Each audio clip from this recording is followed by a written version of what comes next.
dan lain-lain itu menguatkan cuma kita yang kita lihat kan posisi sekarang. Yang pertama jelas bahwa Masjid Agung itu adalah wakaf. Nah ketika itu berstatus sebagai wakaf, maka itu adalah milik umat Islam ya. Jadi haknya orang yang di Afrika dengan yang di Jurong itu punya hak yang sama. Bagaimana Masjidil Aqsa, Masjidil Haram, artinya orang Indonesia itu punya hak yang sama. Kan itu satu dulu. Nah yang kedua terkait masalah tadi yang hibah tadi, ya, hibah itu memang harus dipisahkan dengan wakaf. Ya. Jangan sampai kita secara regulasi hukum positif, tapi secara syariat kita melanggar. Artinya ketika Islamic Center itu sudah dihibahkan kepada yayasan, itu mutlak punya yayasan. Itu dulu. Kenapa? Karena statusnya sudah hibah. Artinya diberikan. Kan gitu. Hanya yang menghibahkan ini yang berhak melihat apakah hibah ini sesuai dengan amanat pada saat awal dihibahkan. Nah nanti dari status hukum ini baru kita bisa menggugat dalam artian ketika wakaf ini kan ada wakifnya yang tadi Muhammad Nuh itu sudah jelas clear ya. Nah sekarang nazirnya ini yang penerima wakafnya siapa? Secara hukumnya penerima wakafnya siapa? Nah kalau misalkan penerima wakaf dalam status hari ini adalah yayasan, yang menetapkan dia sebagai penerima wakaf itu siapa? Karena secara regulasinya yang berhak menetapkan penerima wakaf itu BWI, Badan Wakaf Indonesia, karena yang melakukan pengawasan pun yang mengaudit nanti BWI. Yayasan itu wajib memberikan laporan kepada BWI setiap tahun. Nah ketika dia tidak melakukan tidak amanah dia sebagai nazir lagi pengelola wakaf, maka bisa digantikan. BWI berhak mengganti pengurus wakaf itu, gitu ya.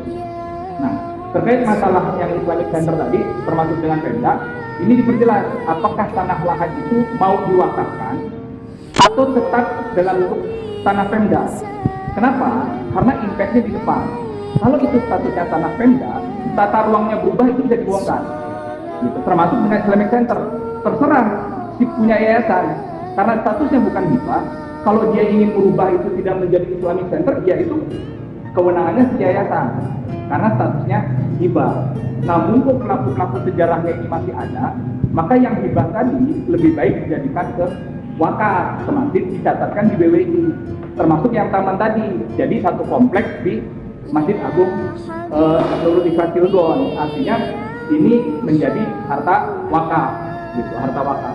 Nanti sama yang tadi Mang Indan bilang, ketika konsepnya sudah matang, maka melibatkan semua. Kenapa? Karena masjid ini ya tidak hanya punya segelintir orang gitu. Dalam bentuk kecil punya orang yang masjid di Indonesia, bahkan sebenarnya ya masjid mau siapapun itu, termasuk musafir yang mau pergi ke Lampung, ya dia punya hak yang sama di masjid itu. Maka baiknya tadi yang taman tadi dengan Islamic Center statusnya ini diperjelas. Kenapa? Yang bisa kita gugat sekarang itu adalah Masjid Agungnya. Kenapa? Karena statusnya memang wakaf dan kita punya hak. Kenapa? Karena kita umat Islam. Sedangkan kalau yayasan itu memang haknya si yayasan. Cara menggugatnya adalah dia sesuai dengan visi misi tujuannya atau dia melenceng. Kalau melenceng dari visi misi tujuannya, maka tadi kembali ke asal muasal hibahnya tadi, dia mau kemana lagi.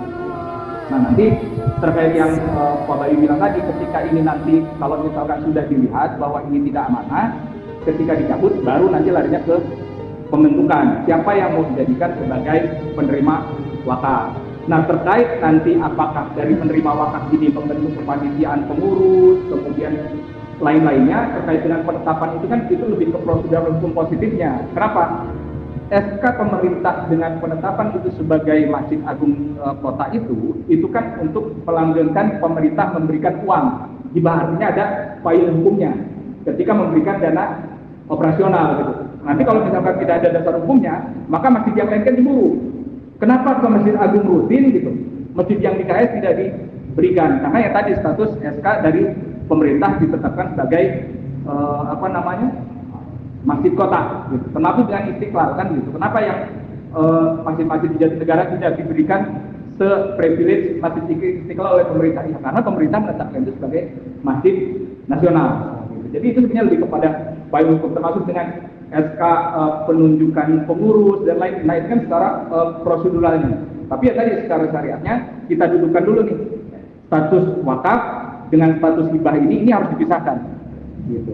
Jadi dilihat dulu kalau status wakaf, kita sebagai umat Islam kita bisa mengajukan ini.